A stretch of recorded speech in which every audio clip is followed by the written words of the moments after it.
ஓம் come கணபதயை நமக. சித்ரா பௌர்ணமி நாளில் சித்ரகுப்தன் மந்திரத்தை 21 முறை பாராயணம் செய்தல் வேண்டும்.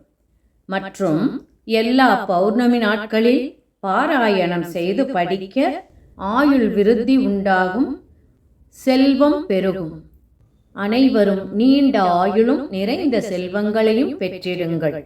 வளமுடன் வாழ்க.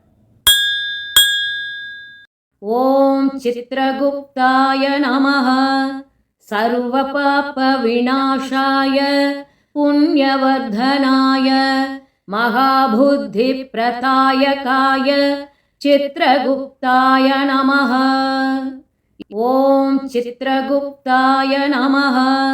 சர்வ பாப விநாசாய புண்ணியவர்தனாய மகாபுத்தி பிரதாயகாய சித்ரகுப்தாய நமः.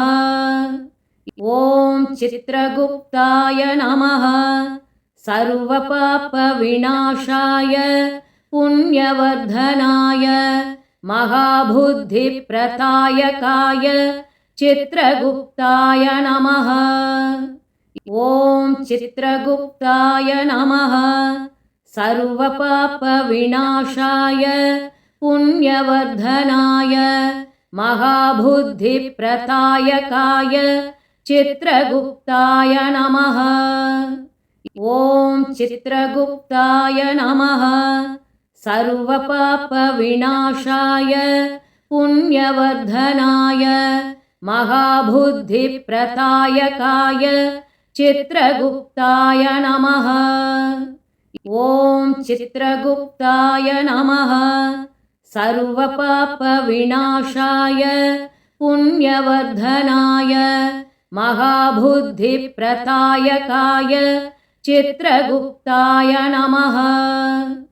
ஓம் சித்ரகுப்தாய நமः.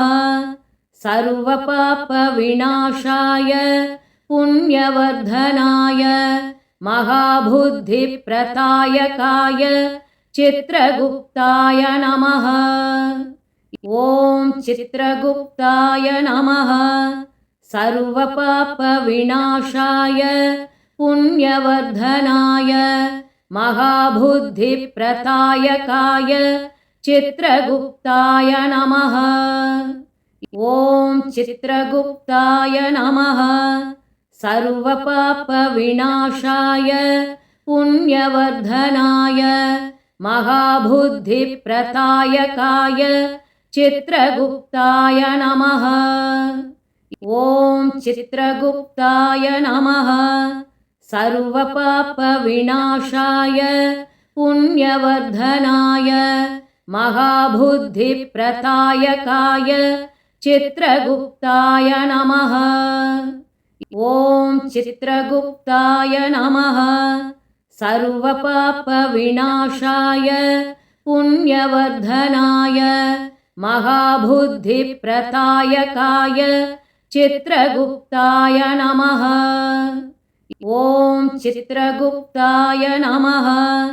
சர்வ பாப விநாசாய புண்ணியவர்தனாய மகாபுத்தி பிரதாயகாய சித்ரகுப்தாய நமः.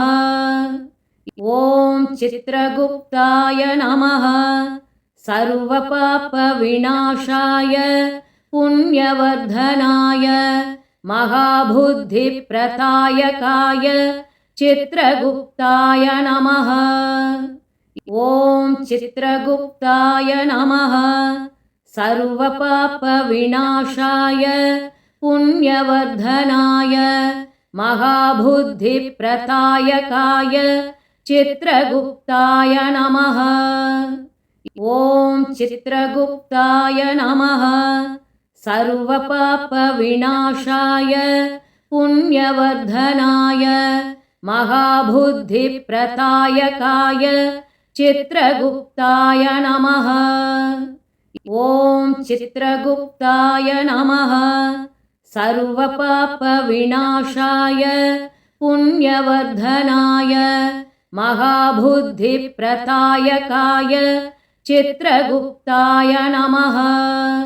ஓம் சித்ரகுப்தாய நமः சர்வபாப விநாசாய புண்ணியவர்தனாய மகாபுத்தி பிரதாயகாய சித்ரகுப்தாய நமः ஓம் சித்ரகுப்தாய நமः சர்வபாப விநாசாய புண்ணியவர்தனாய மகாபுத்தி பிரதாயகாய சித்ரகுப்தாய நமः ஓம் சித்ரகுப்தாய நமः சர்வபாப விநாசாய புண்ணியவர்தனாய மகாபுத்தி பிரதாயகாய சித்ரகுப்தாய நமः ஓம் சித்ரகுப்தாய நமः சர்வபாப விநாசாய புண்ணியவர்தனாய மகாபுத்தி பிரதாயகாய சித்ரகுப்தாய நமः ஓம் சித்ரகுப்தாய நமः சர்வபாப விநாசாய புண்ணியவர்தனாய மகாபுத்தி பிரதாயகாய சித்ரகுப்தாய நமः. இந்த மந்திரத்தின் பொருள்: ஓ சித்ரகுப்தனே, அனைத்து பாவங்களையும் அழித்து புண்ணியத்தை அதிகரித்து உயர்ந்த அறிவை தரும், ஆயுளை பெருக்கித் தரும் சித்ரகுப்தருக்கு வணக்கம் என்பதே ஆகும். சித்ரா பௌர்ணமி நாளில் சித்ரகுப்தன் மந்திரத்தை 21 முறை பாராயணம் செய்தல் வேண்டும். மற்றும் எல்லா பௌர்ணமி நாட்களில் பாராயணம் செய்து படிக்க ஆயுள் விருத்தி உண்டாகும், செல்வம் பெருகும். அனைவரும் நீண்ட ஆயுளும் நிறைந்த செல்வங்களையும் பெற்றிடுங்கள். வளமுடன் வாழ்க.